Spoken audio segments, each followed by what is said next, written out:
Hello, everyone. Welcome to the second talk of the afternoon session. Hope everybody has their phones on silent. Don't want any embarrassing moments with a ringing phone. Let's welcome Craig Kerstiens. A little bit about Postgres.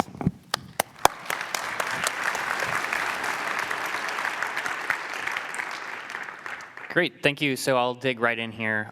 First, a little bit of quick background on myself. Currently, I work at Citus Data, heading up Citus Cloud, curate Postgres weekly, shameless plug there. So if you care about Postgres and kind of want news delivered to your inbox once a week, go sign up. Before Citus, I worked at Heroku for about 5 years. Most of my time there was running Heroku Postgres. But way back when, launched Python support on Heroku, did a number of things there.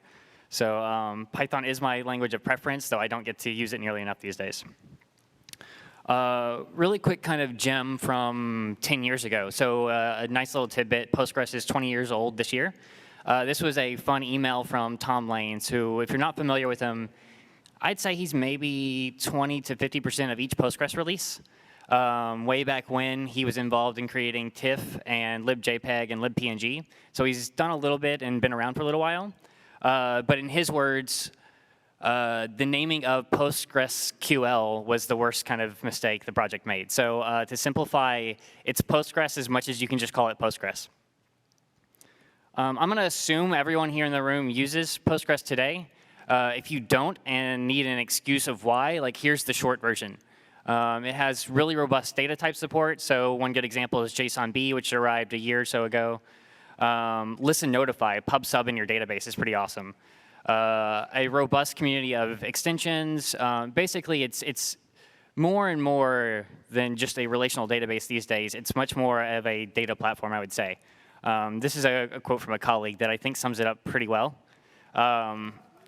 It is not my preference. I'm a VI guy, but I think you get the idea. Really, Postgres is becoming more of a platform than anything else. So digging into it a little bit, Postgres 9.5 was released 5 months ago. Going to walk through some of the main feature highlights there. Postgres 9.6, we already know what's going to be in it. We're not going to see it for another anywhere from 5 to 7 months, but we already know what it's going to look like. So we're going to walk through some of the features there.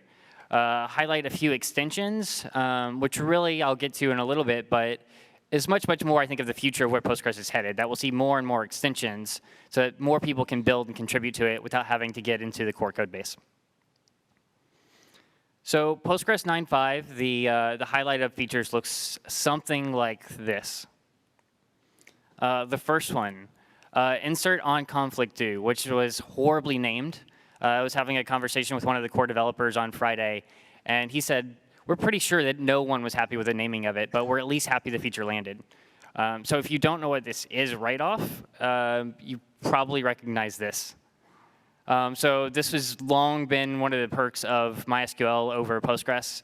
Upsert, if you're not familiar, you basically try to insert a record. If there's some unique key there, it's going to fail. In the case of upsert, and you do this in Django today, it's create or update.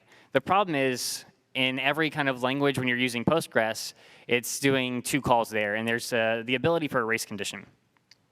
I actually struggled a little bit to think of a good example of this, but I think pinned tweets are a good one. I can only have one pinned tweet at a time. It doesn't matter if I already had one. If I already had one, just go ahead and update the one that exists there. So before upsert, most of you are probably doing something like this. This is a CTE, common table expression. In a sense, a CTE is kind of like a view that you're running inside your session, or inside that query. So you can do a number of things there. In this case, we're looking to see if we get a value returned, and if so, doing something with it, as you can see down at the bottom. The problem, again, this is race conditions. So now it's transactionally safe. Pretty simple syntax. It's not the best grammar, but you basically do your insert. You have the values, and then if there's an error, you say, what do you want to do? So before, Postgres would throw an error if this happened. Now you can say do nothing. Now you can say actually do the update and set new values. You can set multiple values there. So you've got quite a bit of flexibility. Indexes. So there's a group in the Postgres community in a friendly form known as the Russians. It's what they call themselves, and it's what the entire community calls them. They're responsible for most of these index types. I know at least 4 of them, I believe maybe 5. So every year they come up with a crazy idea for a new extension or a new index to come in and give some kind of performance gain. Usually they're getting more and more narrow on kind of what they're working on. Most of the community says there's no way you can do that. They go into a hole for 6 months, and then they come back out with like working code that usually gets committed to Postgres. Now, if you're like me, this is a little bit confusing. So it's a question of like, which do I use when I look at this? Why can't I just do create index? So gross oversimplification, walking you through some of these. B-tree. This is the most common one. When you do create index, this is what it's going to use. This is what we learned about in CS class. This is just a standard index. In most cases, this is what you want. You shouldn't have to think too much. If you're trying to improve a lookup on a specific field, create index on that, and it should work. Now, as you get into kind of the rest, it's more narrow in specific use cases. So gen indexes, which stands for generalized inverted index. The key here is if you have multiple values inside a single column. So an example here would be hstore arrays, now JSONB. So if you're not familiar, JSONB came in 9.4. It is a binary representation of JSON inside of Postgres. Essentially, more or less what Mongo is doing directly inside Postgres. Gen's really great there because you can create a gen index, and it'll index on all of the keys and values inside of your JSON document. So it's extremely fast. Gist. And again, on especially gen and gist, these are slightly gross overgeneralizations.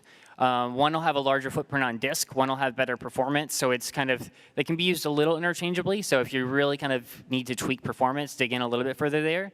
But in most cases, it's for when you have values that overlap across kind of their intersections. So you can imagine like 2 circles that overlap in the case of PostGIS stuff. Full text search is a common one for gist because you have parts of speech that overlap. So if you're using kind of any of those data types, use that kind of as a trigger that you may want to use one of those.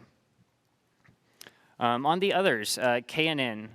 KNN is used for similarity, so finding something that's similar to some other object. SPGIST I've had explained to me, and I say this every time I talk about SPGIST. I've had it explained to me at least 20 times, and all I know is it's good for phone numbers. If you have a better explanation, I would welcome it. But it's the only time I've heard that it's good. And then BRIN, block range index. So as I understand it, it's also good for phone numbers. This is a new one in 9.5. But I did get a better kind of example here. Usually it's useful for when you have hundreds of millions or more rows in a table, and there's some natural clustering around them. So phone numbers still make sense. You've got area code and the rest of the phone number, so you've got some natural clustering there. But it's also specific to when you have, I'd say, at least 100 million records, probably even more than that in a single table. So from here on out, I'd say like Postgres 9.5 and even 9.6, we're going to see a lot more, I think, smaller things, and even going forward as well, in terms of like no more probably big, huge, monumental features like we had with JSONB or with upsert. A lot more on the usability front. Foreign data wrappers. So before I talk about importing foreign schema, I have to give you some context here. So they allow you to connect from inside Postgres to some other system. This could be from inside Postgres to a Redis database. This could be to a Mongo database. This could be to another Postgres database. So you could query from inside Postgres using standard SQL to just about any other system. There's, at last count, I think there were a little over 100 different FDWs that existed. There's ones for LDAP and Twitter. I don't know what you use the Twitter one for, but it's there. So essentially, when you come in here, you would create the extension, create the server, where you're going to give some connection string to the server, and then you're going to create that table mapping there. So in Postgres, if you wanted to query to a remote database without having to ETL all that data, you could just create that mapping of all your tables. This is a huge, huge pet peeve of mine, that I have to go and basically define that schema every single time. There's no good way in Postgres to dump it to say, give me the create table for this foreign schema. So I have to, on a large table that's 50 columns, I have to manually go through and parse out every single one of those, which is just annoying. So with import foreign schema, this is much, much nicer now. So a nice usability tweak. You create the server. You say you just want to import that schema. And there it is. It's all mapped locally for you. So one command to basically pull in the whole schema, or you can do it by table as well. Grouping sets. So grouping sets are something that you could kind of do before, but you had to do a little bit more work. I think it's easiest to probably just highlight a couple of them more than explain them, just because there's multiple different ways that you can now group data for aggregating, for kind of roll-up, pivot table type stuff. So what you would do here is you would group by, and then you have some new grouping type. So instead of grouping by specific columns, you're going to say group by this type of grouping set with these columns. So you've got a few options here. The overall arching feature is grouping sets, but one of the types within grouping sets is grouping sets. So it's a little confusing there. I don't know why there wasn't an overarching kind of broader name. Cube and rollup. So here what we can do is, if I had this query before, assume that I'm saying, OK, group by, in this case, grouping sets. And I'm going to say department, role, and age. And what it's going to do is give me a rollup for each kind of those combinations. Instead of having to do the case on my own of all the different combinations. So a nice way of kind of rolling up the data for you. Cube is going to be similar. It's going to say cube all of these different combinations. So it's going to find department, role, age. How many people satisfy all of that? How many people qualify for just finance and accountant? Is there one that's interesting there? Yeah, so in finance, we actually have three employees in finance. So you can see that it's going to roll up basically any kind of combination I want there. I didn't include rollup just because the output didn't fit on the screen. But give it a try. You can look it up in the docs and kind of see what it does. It's another kind of similar format to rollup, basically across all different combinations in a different way. So JSONB, I had to cheat and talk a little bit about here. It came in Postgres 9.4. If you're not using it and you're using JSON, upgrade to Postgres 9.4. It's amazing, it's fast, it's performant. You can throw a document into Postgres and it just works. It's binary JSON is, according to a colleague though, the B does stand for better instead of binary. But it's more or less what Mongo does. You can index an entire document, as I said, with a gen index, and then everything's extremely performant. But in 9.5, we did get some improvements here. And I think we'll see, I believe there's a couple of small ones in 9.6, and then in future versions, we'll probably get some more small kind of utility functions around this. So the first one is concatenation. Before, if I wanted to join two JSON documents together, I actually had to pull them up into my code, join them, then insert them into the database, which was pretty annoying. In this case here, you can see where I'm from and that I'm talking on Postgres, and I want to update my PyCon talk record. So now I can basically just do this directly in SQL and save the data. The little lines right there after the JSONB statement are bolded. I don't know if you can see it, but basically just a standard concatenation operator. Removing specific keys.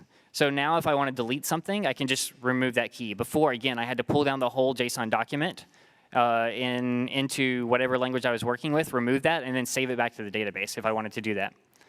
So now you can basically just say, OK, remove this key from my JSON document. So a lot of nice little small usability features around this. And the other one is pretty print. So if you're working with a large JSON document, it was a horrible experience to see what the output looked like. It was all nice and compressed in one line. Now Postgres is just going to output that in a really nice format for you. So that's the rough rundown of 9.5. I think upsert, definitely the flagship feature there. Everyone was excited about it. Everyone was sad when it didn't make 9.4, but we have it in 9.5. At this point, I think there's nothing that MySQL has over Postgres in terms of being a great database. And then the rest, a lot of really just small usability features. 9.6. So 9.6 is feature frozen as of a little over a month ago, which means we know exactly what's in it. Well, We know at most what will be in it. Some things may drop if we find catastrophic bugs, but overall it should be pretty accurate. The big thing here is going to be parallelism. So Postgres on every release has been doing more and more under the covers for performance. Parallelism is going to lay a lot of groundwork for the future here. So consider this just a scratch of the surface, but you can start to see kind of where things are headed there. So previously, on a sequential scan, Postgres is going to use one process to basically parse all this data. So sequential scan is when you're scanning the entire table to search for all of your data. If you don't have indexes, this is what happens. Usually, if you're looking for one record, this is why you add indexes to your database. Now, you can set the number of workers, usually set to the number of cores there, so that this will execute in parallel across multiple different processes. There's a little bit of overhead on coordination here, so you're not going to see a query be 4 times faster. Some initial benchmarks show, though, you can get pretty close to 4 times faster. Not quite, maybe 3 times, because there is some communication overhead there. But overall, this is going to lay the groundwork for a lot more on performance here going forward. So this is one that I have to talk about because the internet got really excited about it when they probably shouldn't have. No one really likes vacuum in Postgres. It is important for your database. It's a good thing to have happen and to be going on. Essentially, vacuuming is, under the covers, Postgres is a giant append-only log. Even when you delete data, it's writing data. And then what comes in later is it has a vacuum process to come and basically purge that deleted data that's logically deleted. When people saw no more full table vacuums, they thought, OK, great. Vacuum's not going to run anymore. This is going to be wonderful. Postgres today, if there's a large table, it still has to vacuum that entire table. Now it can do smaller pages. So basically taking a smaller set of data and doing the vacuum across it. This is only really valuable when you have a really large table. So I'm talking billions of records here is when this is useful. So terabyte table, this is going to be really useful, and you're going to appreciate this, because otherwise vacuum just couldn't keep up at all. So if you have a terabyte of data, this is useful to you. Otherwise, this isn't going to be a big change. Bloom filters. So essentially, they're a space-efficient data structure for knowing roughly is something going to be true or false. What it's going to do, given an example schema here, say I've got columns A, B, C, D, and E, and I want to do a bunch of different kind of queries on them and say, OK, I want to be where B is 3 and D is 7. Or in this case, let's see, A is 23, B is 785. And then I want to change that. So today I would go ahead and say, let me just index A and B. I could do individual indexes, or I could do a compound index there, and it would just work. This is a problem, though, as soon as I add in C or D or E that I want to query on. And in that case, I'm going to go and maybe create all 5 indexes, right? Oops. So as I create all 5 indexes, it's going to still a lot of times not use all the indexes, or I'm going to have too many. And essentially, it's going to be a lot of wasted overhead. So with a Bloom filter, what I'm going to do is come in here now. And you'll notice it's actually an extension. I believe it'll be a contrib, which means it'll ship automatically with Postgres. Not 100% on that, but believe that's the case. So you'll see a lot more come in extensions, and I'll keep talking about that as we go on. But here I create the extension, and then I create a Bloom index. What it's going to do is create a probabilistic structure to say, if A is 23, it probably is here. And Postgres is then going to go try to grab that data, and then it's going to discard it if it's incorrect. So under the covers, Postgres is going to have false positives, but then it's going to take care of those for you. So you actually don't get false positives on your data. It's just Postgres is doing a little extra work sometimes. So if you've got these wide tables that you're querying on a bunch of different kind of options from a user, this can be really useful.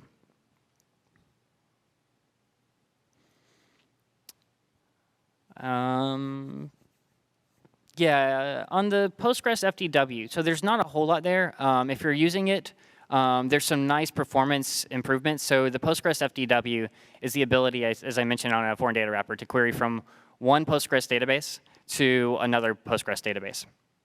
So it's really nice and handy in that sense that I don't have to go and ETL all my data. Now it's getting more and more performant so that if you have like a where clause, this can get pushed down across different nodes instead of having to send all the data back. So you're going to see more usability and performance on the Postgres FDW in 9.6, but probably still going forward from that. So extensions. Postgres under the covers has hooks so that you can hook into almost anything. You can change the planner. You can have all these custom index types. PostGIS is probably the most popular one, or full text search, one of those two. PostGIS, if you're using GeoDjango, you're using it, and you're taking a lot of advantage of all of this kind of custom hooks under the covers. The nice thing about extensions is anyone can build them. It's a lot easier to build an extension than to get code committed to the core of Postgres. So we're going to see, I think, more and more momentum around the extensions as we go forward. I'm going to highlight two here. One, admittedly, is a bit of a shameless plug since I work at Citus. But I think it's a pretty interesting one to show the power in what you're able to do. So Postgres generally works best when all of your data is in memory. The easiest way to scale a database is to throw more memory at it. There should be a query you can look up called a cache hit query. And if you're lower than 99% there, the easiest thing to do to get better performance is scale up to a bigger instance with more memory. But at some point, there's not a bigger box available. You need to scale out. You might need to shard and scale out your data if you have a table called events, logs, or messages. In a lot of years of working with a lot of databases, as soon as I see one of these tables, it often gets beyond that 100 million row level, starts to go outside of memory, and you basically need to figure out what to do. So Citus is an extension that allows you to turn a single node Postgres into a distributed database. So it's going to take under the covers and have what looks like a Postgres table. It's actually not. It's actually a distributed table across a bunch of other Postgres tables. And just spread that data out so that when you insert into it, it's going to distribute that data. You can kind of think of it in terms of the query performance side as the parallelism stuff in 9.6, just spread across multiple actually instances instead of just processes. So with Citus, what I'm going to do is come in here and create the extension. I'm going to create some table.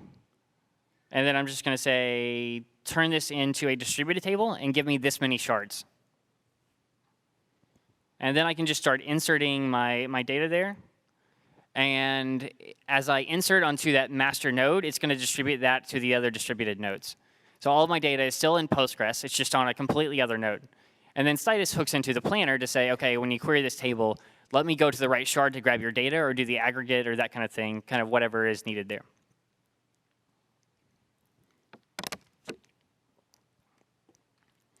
Hyperloglog. This is my favorite one I never get to play with, just because I don't tend to have enough data myself on any of my small side projects to actually take advantage of it. So Hyperloglog is based on an academic paper. If you read through it, you'll see a bunch of terms like this. I've researched some of these, and I can never remember well enough what they actually are. So if you're like me, I'm like, OK, great. This sounds really cool. There's a nice paper about it, but when do I actually use it? Here's probably a overgeneralization, but probabilistic uniques with a small footprint. Even to simplify a little bit more, close enough counts. If you're doing something like Google Analytics, you don't care if you had exactly 1,001 visitors. It's going to be close enough. I suspect, I have no intimate knowledge, but I suspect something like that is happening under the covers. You can do some really interesting things with it as well, which I'll get into.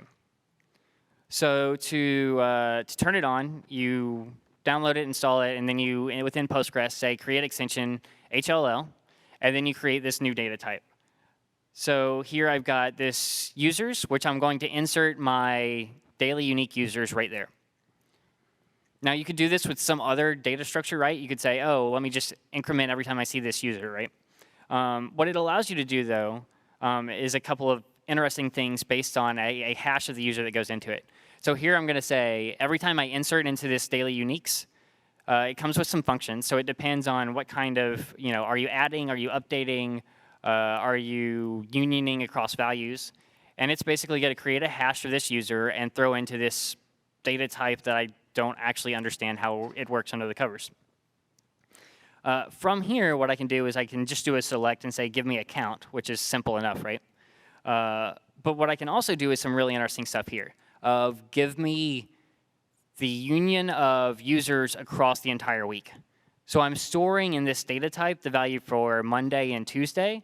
And I could say, show me how many people showed up on Monday and Tuesday, how many people showed up, across both days, and a really space efficient on disk and performant efficient method here.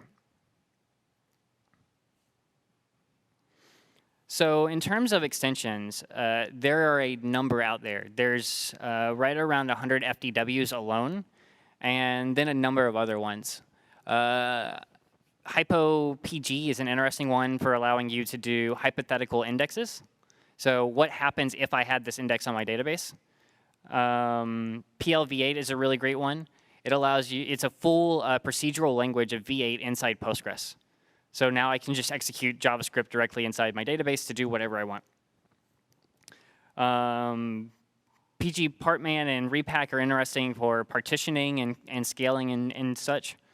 If you're coming from Oracle, the Aura FCE one is actually a toolkit to replace all the Oracle functionality. I say all of kind of the functions and procedural bits that you need directly in Postgres. So if you're looking to migrate from Oracle to Postgres, it can be quite handy.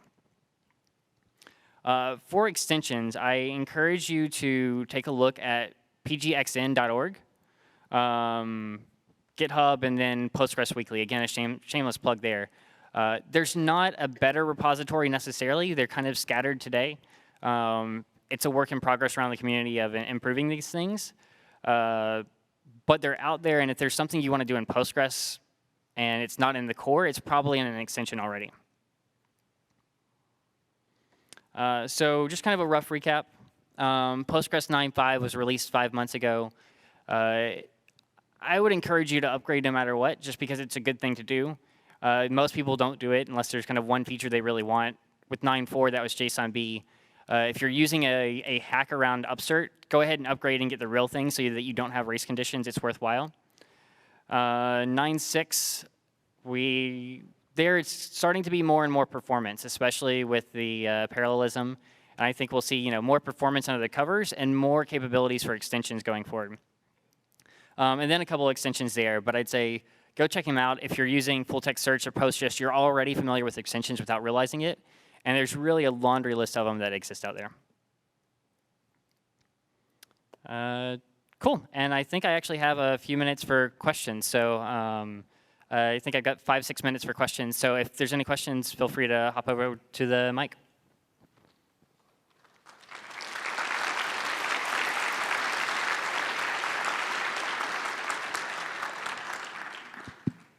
So the mic for questions here. If anybody has questions, come over here.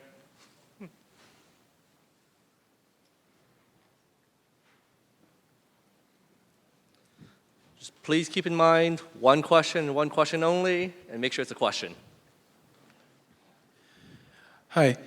So when you mentioned no full table vacuum anymore, I've run into the situation where my Postgres database ends up taking the entirety of my server's disk space, and then I delete a bunch of rows and I can't vacuum because I don't have any disk space. Will this new feature help with that as well? No, unfortunately not. So yeah, it's a really kind of specific case where you basically have a terabyte database and it's one table that's taking up the bulk of it. Vacuum does tend to get better and better over time.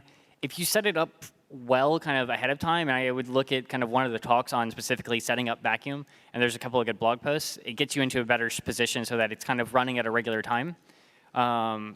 There's also a couple of blog posts around transaction wraparound, which is actually the bigger problem where you have to clean up space before you can continue to write data, which means if you run into this problem, your database is just going to be offline until you fix it.